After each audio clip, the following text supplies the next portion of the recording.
ओम शांति, ओम शांति, ओम शांति। आज बाबाको 30/5/2020 को साकार मुरली छ। मुरलीको शहरमा मीठे बच्चे ज्ञान की पॉइंट्स को स्मृति में रखो तो खुशी रहेगी। तुम अभी स्वर्ग के गेट पर खड़े हो। बाबा मुक्ति जीवन मुक्ति की राह दिखा रहे हैं। बाबा मुक्ति जीवन मुक्ति राह दिखा रहे हैं। बाबाले आज मुरलीको सारमा के भन्नुभयो त, जति हामीले स्वयं परमात्माले आएर जुन हामीलाई अहिले ज्ञान दिँदै हुनुहुन्छ, त्यो ज्ञानको पोइन्ट्सहरू हामीले जति विचार सागर मन्थन गर्छौं, जति हामीले त्यसको बारेमा सोच्छौं, त्यति नै हामीलाई के हुन्छ त, खुशी बढ्दै जान्छ, खुशी प्राप्त हुन्छ।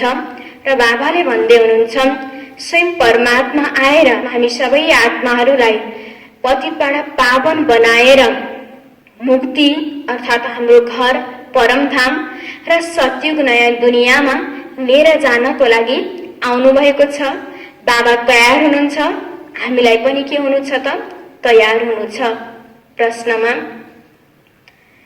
अपने रजिस्टर को ठीक रखने के लिए कौन सा अटेंशन जरूर रखना है? उत्तरमा अटेंशन रहे कि मनसा वाचा कर्मणा किसी को भी दुख तो नहीं दिया। अपना स्वभाव बड़ा फर्स्ट क्लास मीठा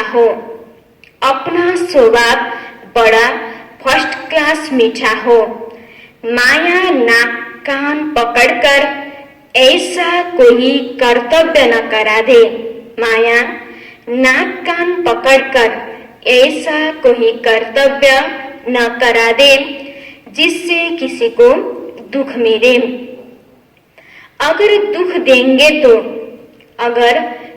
देंगे तो बहुत पश्चाताप करना पड़ेगा। रजिस्टर खराब हो जाएगा। बाबाले आज प्रश्न सोध्नु भएको थियो कि आफ्नो रजिस्टर ठीक गर्नको लागि अथवा आफ्नो रजिस्टर ठीक राख्नको लागि कुन चाहिँ कुरामा हामीले ध्यान दिनु छ त? उत्तरमा बाबाले भन्नुभएको थियो कि यो कुरामा ध्यान देऊ कि मनसा वाचा कर्मणा अर्थात् हामीले मनबाट होस्, चाहे हाम्रो बोलीबाट होस्, चाहे हाम्रो कर्मबाट कसैलाई मैले दुख त दिएको छैन, मनमा नै मैले कसैलाई नराम्रो सोचेको त छैन, मेरो बोलीद्वारा कसैलाई नराम्रो भएको त छैन, मैले दिनभरिमा यस्तो कुनै काम त गरेको छैन जसकारण मैले अरूलाई दुख हुने कुनै काम त भएको छैन। बाबाले भन्दै हुनुहुन्छ, त्यो आफूले आफूलाई ध्यान राख, चेक गर कि मद्वारा कसैलाई केही दुख त भएन। किनकि जति हामीले दुख दिन्छौं त्यति नै बाबाले भन्दै हुनुहुन्छ हाम्रो रजिस्टर पनि के हुन्छ, खराब हुन्छ। र हामीले अरूलाई दुख दिन्छौं भने बाबा भन्दै हुनुहुन्छ त्यसको पश्चाताप पनि हामीलाई के गर्न पर्छ, पश्चाताप पनि गर्न पर्छ। गीतमा नैनहीन को राह दिखाओ। ओम शांति। पाप बेल्ट बच्चों को समझाते हैं, रास्ता बहुत सहज समझाया जाता है, फिर भी बच्चे ठोकर खाते रहते हैं। यहाँ बैठे हैं तो समझते हैं हमको बाप पढ़ाते हैं, शांति धाम जाने का रास्ता बताते हैं, बहुत सहज है। बाप कहते हैं दिन रात जितना हो सके याद में रहो।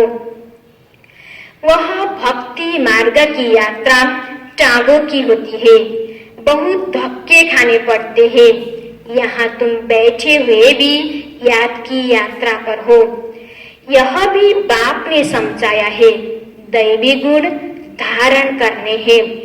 शैतानी अवगुणों को खत्म करते जाओ, कोई भी शैतानी काम नहीं करो, इससे विकर्म बन जाता है। बाप आए ही है तुम बच्चों को सदा सुखी बनाने। कोई बादशाह का बच्चा हो तो वह बाप को और राजाई को देख खुश होगा ना। भले राजाई है परंतु फिर भी शरीर के रोग आदि तो होते ही है। यहाँ तुम बच्चों को निश्चय है कि शिव बाबा आया हुआ है, वह हमको पढ़ा रहे हैं। बाबाले भन्दै हुनुहुन्छ, सबसे पहिला यो कुरामा निश्चय गर कि स्वयं परमपिता परमात्मा आएर हामीलाई के गर्दै हुनुहुन्छ, पढाउँदै हुनुहुन्छ र पढाएर हामी आत्माहरूलाई पतितबाट पावन बनाउँदै हुनुहुन्छ र हामीलाई मनुष्यबाट देवी देवता बनाउँदै हुनुहुन्छ। बाबाले भन्दै हुनुहुन्छ, जति तिमीले मलाई याद गर्छौ त्यति नै तिम्रो विकर्म के हुन्छ, विनाश हुँदै जान्छ र त्यति नै तिमीमा मनुष्यबाट देवी देवताको गुणहरू पनि आउँदै जान्छ। किनकि हामीलाई भविष्यमा गएर हाम्रो लक्ष्य भनेको, हाम्रो उद्देश्य भनेको के हो त, देवी देवता बन्ने हो। त्यसकारण हामीलाई देवी देवताको जस्तो गुण हैन संस्कार पनि के गर्नु छ, धारणा गर्नु छ। फिर हम स्वर्ग में जाकर राजाई करेंगे, वहाँ किसी प्रकार का दुख नहीं होगा। तुम्हारी बुद्धि में रचता और रचना के आदि मध्य अंत का ज्ञान है। यह ज्ञान और कोई मनुष्य मात्र की बुद्धि में नहीं है। तुम बच्चे भी अभी समझते हो कि आगे हमारे में ज्ञान नहीं था, बाप को हम नहीं जानते थे। मनुष्य भक्ति को बहुत उत्तम समझते हैं, अनेक प्रकार की भक्ति करते हैं, उनमें सब है स्थूल बातें, सूक्ष्म बात कोई भी है नहीं। अभी अमरनाथ की यात्रा पर स्थूल में जाएंगे ना, वहाँ भी ये हो वह लिंग, किसी को किसके पास जाते हैं मनुष्य कुछ भी नहीं जानते। अभी तुम बच्चे कहाँ भी धक्के खाने नहीं जाएंगे। तुम जानते हो हम पढ़ते ही हैं नई दुनिया के लिए, जहाँ यह वेद शास्त्र आदि होते ही नहीं।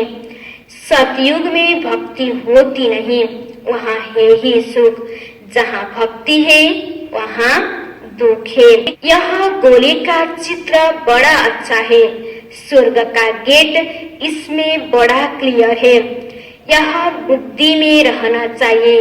अभी हम स्वर्ग के गेट पर बैठे हैं, बहुत खुशी होनी चाहिए। ज्ञान के पॉइंट्स को याद करते तुम बच्चे बहुत खुशी में रह सकते हो। जानते हो अभी हम स्वर्ग के गेट में जा रहे हैं, वहाँ बहुत थोड़े मनुष्य होते हैं। यहाँ कितने ढेर मनुष्य है, कितने धक्के खाते रहते हैं। दान पुण्य करना, साधुओं के पिछाड़ी भटकना कितना है, फिर भी पुकारते रहते हैं, हे प्रभु नैनहीन को राह दिखाओ। राह हमेशा मुक्ति, जीवन मुक्ति चाहते हैं। यह पुरानी दुख की दुनिया है, सो भी तुम जानते हो। मनुष्य को पता ही नहीं है। कलयुग की आयु हजारों वर्ष कह देते हैं, तो बेचारे अंधकार में है ना। तुम्हारे में भी नंबरवा है जो जानते हैं बरोबर हमारा बाबा हमको राजयोग सिखला रहे हैं। जैसे बैरिस्टर योग, इंजीनियर योग होता है ना, पढ़ने वालों को टीचर की ही याद रहती है। बैरिस्टरी के ज्ञान से मनुष्य बैरिस्टर बन जाएगा। यह है राजयोग, हमारी बुद्धि का योग है परमपिता परमात्मा के साथ। इसमें तो खुशी का एकदम पारा चढ़ जाना चाहिए, बहुत मीठा बनना है, स्वभाव फर्स्ट क्लास होना चाहिए। कोई को भी दुख न मिले, चाहते भी है किसी को दुख न देवे। बाबा भन्दै हुनुहुन्छ कि हामीलाई खुसी हुन जरुरी छ, किनकि स्वयं भगवानले हामीलाई अनेक मनुष्य आत्माहरू छन् यो संसारमा, त्यसमा पनि कोटोमा कोहीमा पनि कोहीको रूपमा हामीलाई रोज्नु भएको छ हैन। बाबाले जुन ज्ञान दिनुभएको छ यसै बारेमा बाबाले पनि विचार सागर मन्थन गर, यही ज्ञानको बारेमा सोच कि भगवानले मलाई रोज पढाउन आउनु भएको छ, मनुष्यबाट देवी देवता बनाउनु भएको छ, भगवानले मलाई रोज्नु भएको छ। यो जति हामीले यो बाबाको ज्ञानको बारेमा जति हामी सोच्छौं त्यति नै हामीलाई खुसी प्राप्त हुँदै जान्छ। र बाबाले भन्दै हुनुहुन्छ जति बाबालाई याद गरौं र हामीमा भएको जुन हाम्रो पुरानो संस्कार छ यो पुरानो संस्कारलाई मेटाउने पुरुषार्थ गरौं। विशेष गरेर आज बाबाले बार मुरलीमा भन्नु भएको छ आफ्नो संस्कारलाई बदल, सबै अन्य विश्वको हरेक आत्मालाई सुख देऊ, किनकि हैन हामी भनेको देवी देवता सबैलाई सुख दिनेवाला आत्मा। कसैले मलाई राम्रो भने पनि नराम्रो भने पनि मेरो कर्तव्य के हुन्छ त हरेक आत्मालाई सुख दिने। तेरो बाबाले भन्नुभयो चाहे तिम्रो मनसाबाट होस्, चाहे तिम्रो बाचाबाट होस्, चाहे तिम्रो कर्मणाबाट कसैलाई पनि दुःख दिने काम नगर, बार आफूलाई के गर त चेक गर। चाहते भी किसी को दुख न देवे, परंतु फिर भी माया नाक कान से पकड़ फुलकारा देती है, फिर अंदर पछताते हैं हमने नायक उनको दुख दिया, परंतु रजिस्टर में तो खराब आ गई ना। ऐसी कोशिश करनी चाहिए किसी को भी मनसा बाचा कर्मणा दुख न दे। बाप आते ही है हमको ऐसा देवता बनाने, यह कभी किसी को दुख देते हैं क्या? लौकिक टीचर पढ़ाते हैं, दुख तो नहीं देते ना। हाँ, बच्चे नहीं पढ़ते हैं तो कोई सजा आदि देते हैं। आजकल मारने का भी कायदा निकला हुआ है। तुम रूहानी टीचर हो, तुम्हारा काम है पढ़ाना और साथ साथ मैनर सिखलाना। फिर पढ़ेंगे लिखेंगे तो उच्च पद पाएंगे, नहीं पढ़ेंगे तो फिर खुद होंगे। यह बात भी रोज आकर पढ़ाते हैं, मैनर सिखलाते हैं। सिखलाने के लिए प्रदर्शनी आदि का प्रबंध रचते हैं। सब प्रदर्शनी और प्रोजेक्टर मांगते हैं, प्रोजेक्टर्स भी हजारों लेंगे। हर एक बात बाप बहुत ही सहज कर बतलाते हैं। अमरनाथ की भी सर्विस सहज है। चित्रों पर तुम समझा सकते हो ज्ञान और भक्ति क्या है। ज्ञान इस तरफ, भक्ति उस तरफ। उनसे स्वर्गम उनसे नरक बिल्कुल ही क्लियर है। तुम बच्चे अभी जो पढ़ते हो यह बहुत ही सहज है।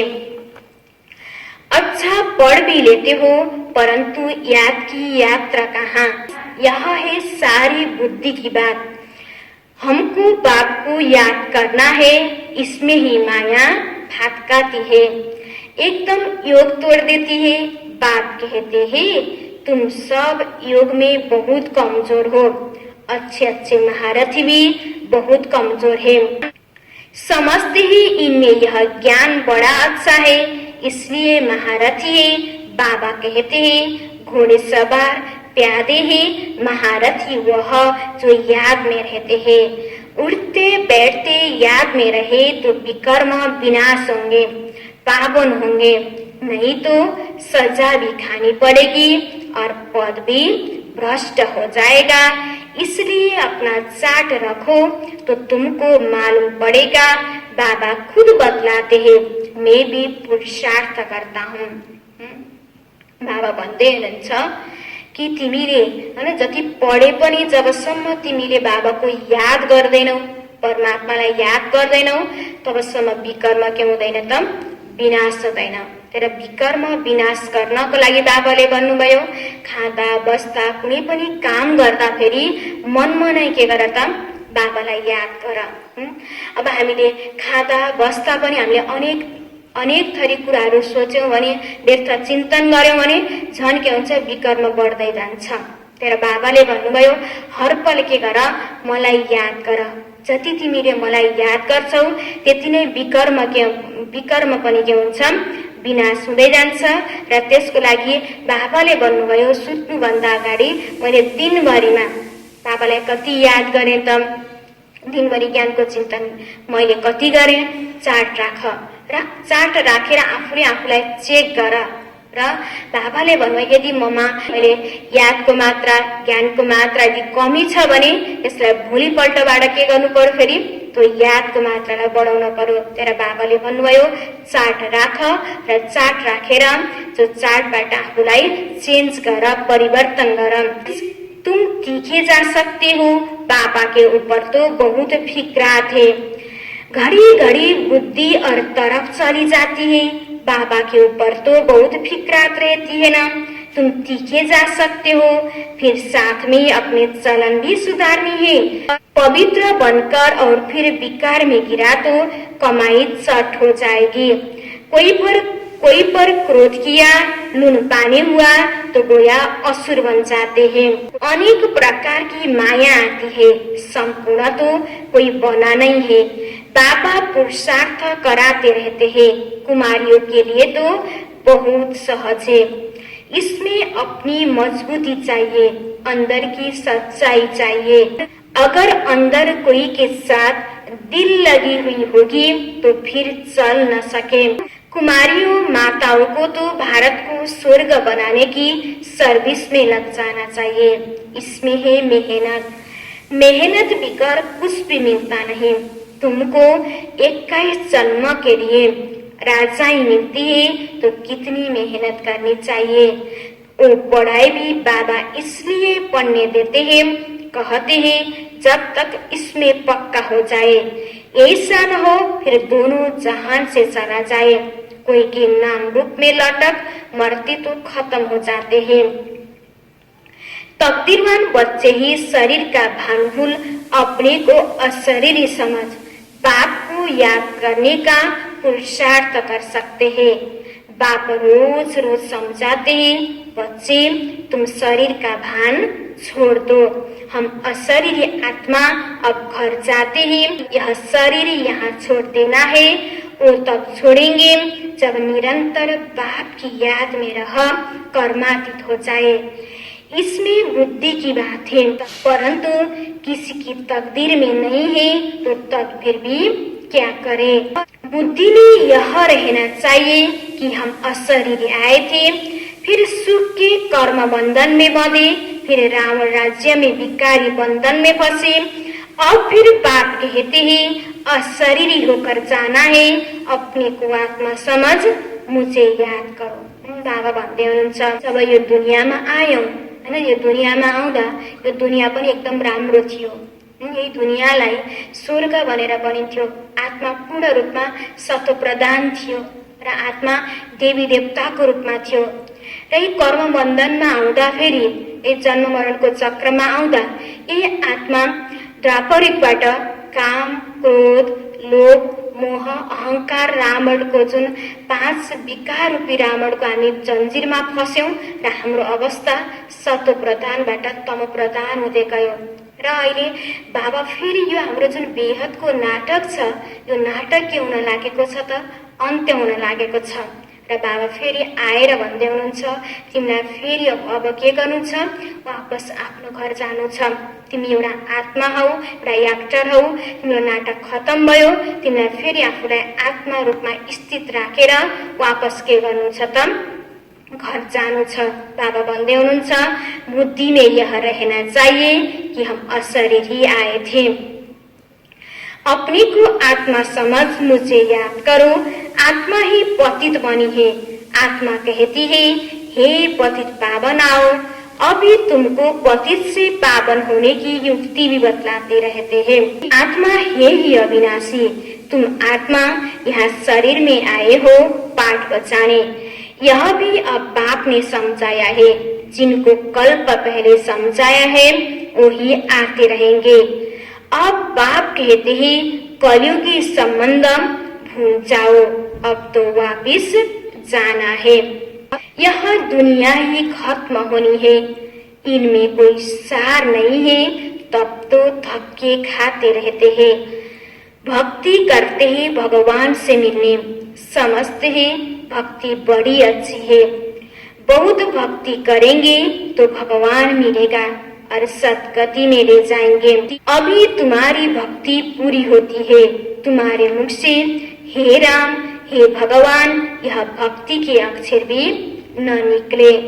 यह बंद हो जाना चाहिए। बाप सिर्फ कहते हैं मुझे याद करो। यह दुनिया ही तमो प्रधान है, सतो प्रधान सतयुग में रहते हैं। सतयुग है चढ़ती कला, फिर उतरती कला होती है। त्रेता को भी वास्तव में स्वर्ग नहीं कहा जाता, स्वर्ग सिर्फ सतयुग को ही कहा जाता है। तुम बच्चों की बुद्धि में आदि मध्य अंत का ज्ञान है। आदि अर्थात शुरू, मध्य हाफ, फिर अंत। मध्य में रावण राज्य शुरू होता है। बाप भारत में ही आते हैं, भारत ही पतित और पावन बनता है। 84 जन्म में भारतवासी लेते हैं, बाकी तो नंबरवार धर्म वाले आते हैं। यह 84 का चक्र बुद्धि में रहे तो भी खुशी में रहे। अब बाबा आया हुआ है हमको ले जाने के लिए। सच्चा सच्चा मासूक आया हुआ है, जिसको हम भक्ति मार्ग में बहुत याद करते थे। वह आया है हम आत्माओं को वापस ले जाने। मनुष्य मात्र यह नहीं जानते कि शांति भी किसको कहा जाता है। आत्मा तो है ही शांत स्वरूप। यह अर्गन्स मिलते हैं तब कर्म करना पड़ता है।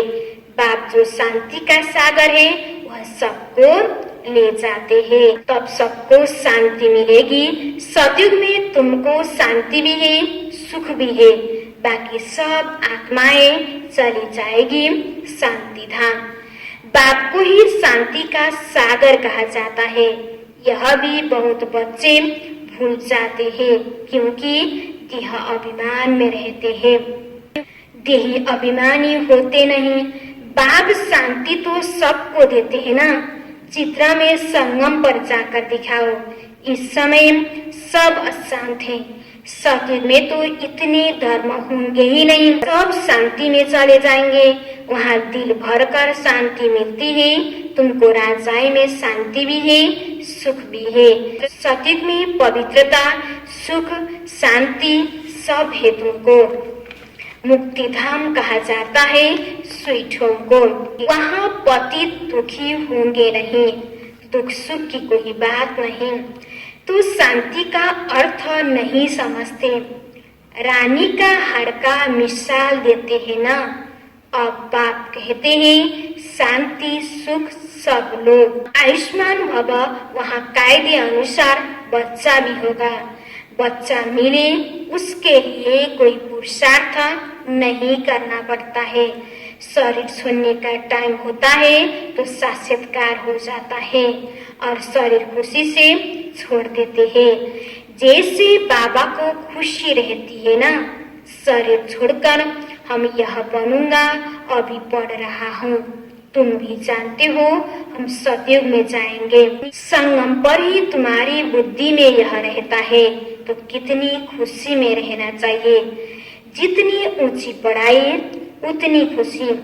हमको भगवान पढ़ाते हैं, एम ऑब्जेक्ट सामने है तो कितनी खुशी होनी चाहिए, परंतु चलते चलते गिर पड़ते हैं।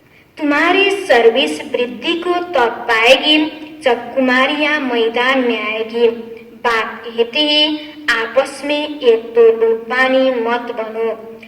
जबकि जानते हो हम ऐसी दुनिया में जाते हैं जहाँ शेर बकरी इकट्ठे जल पीते हैं।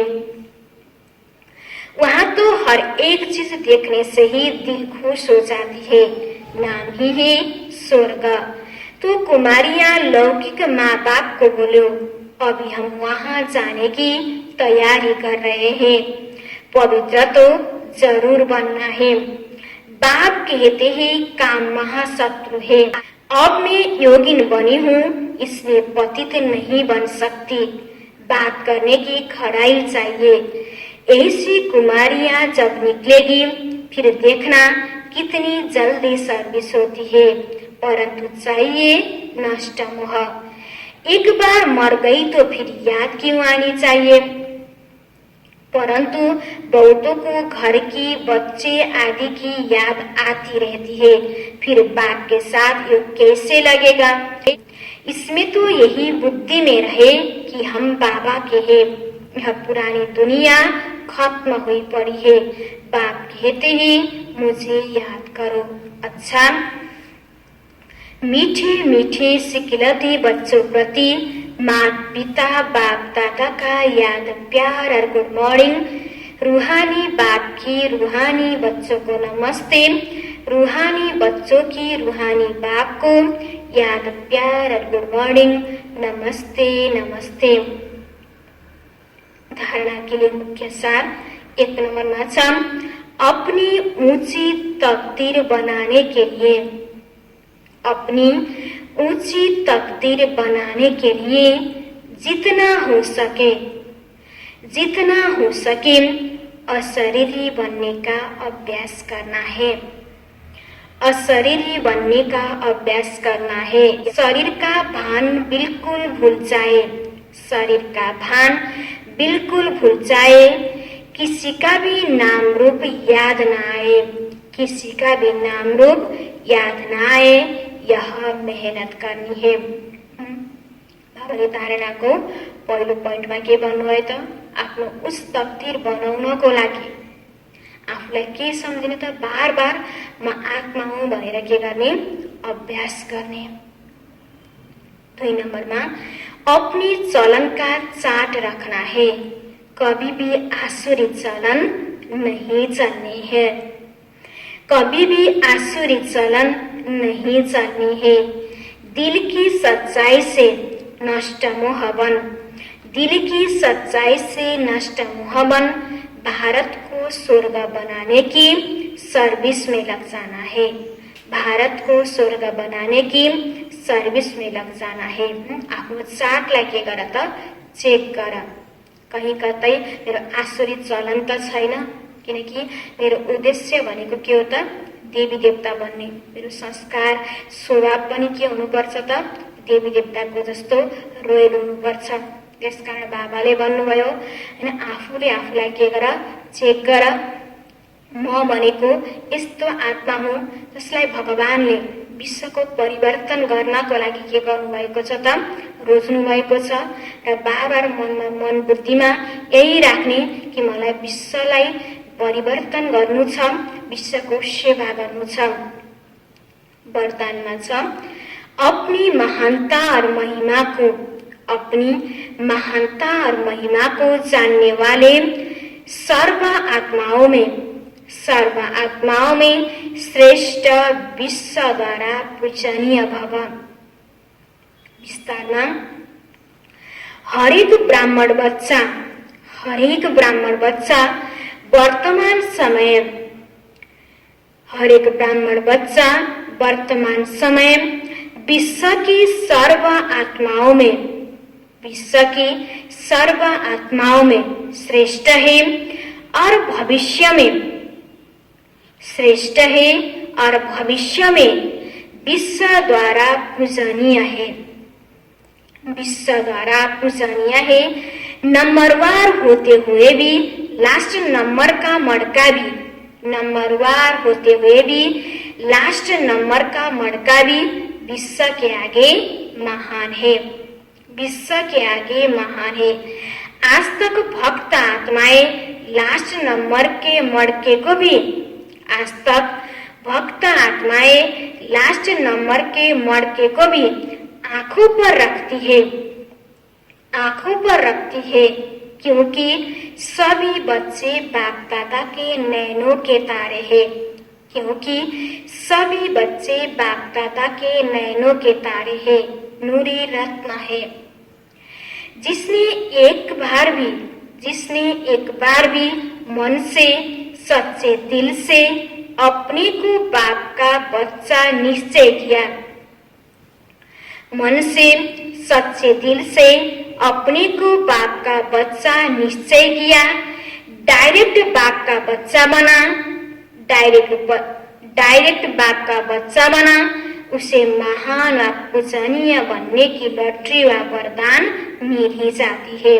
उसे महान व पूजनीय बनने की लॉटरी वा वरदान मिल ही जाता है। बाबाले भन्दै हुनुहुन्छ भगवानले यति विश्वमा यति धेरै आत्माहरू छन्, तर बाबाले मलाई कोटोमा कोहीमा पनि कोहीको रूपमा मलाई चिन्नु भएको छ। भन म पहिला बाबाको बच्चा बन्न सकिनँ, तर अन्तिम अवस्थामा त मैले बाबालाई के गरेँ? चिन्न सकेँ। म यति श्रेष्ठ आत्मा हुँ, भगवानलाई चिन्न सक्ने भाग्यवान आत्मा हुँ।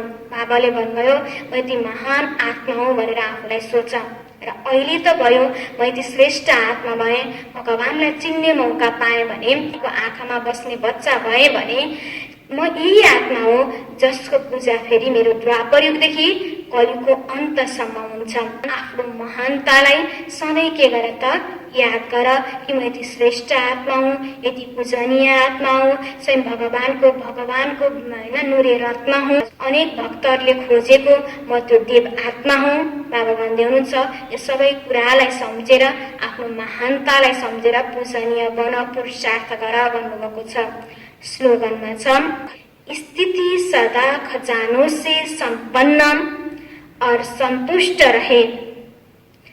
स्थिति सदा खजानों से संपन्न और संतुष्ट रहे तो परिस्थितियां बदल जाएगी।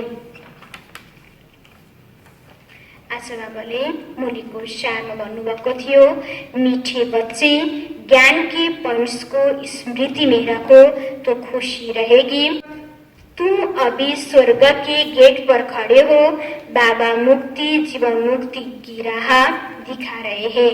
प्रश्नमा थियो अपने रजिस्टर को ठीक रखने के लिए कौन सा अटेंशन जरूर रखना है? उत्तरमा अटेंशन रहे कि मनसा वाचा कर्मणा किसी को भी दुख तो नहीं दिया, अपना स्वभाव बड़ा फर्स्ट क्लास मीठा हो, माया नाक कान पकड़कर ऐसा कोई कर्तव्य न करा दे जिससे किसी को दुख मिले। अगर दुख देंगे तो बहुत पश्चाताप करना पड़ेगा, रजिस्टर खराब हो जाएगा। ओम शांति।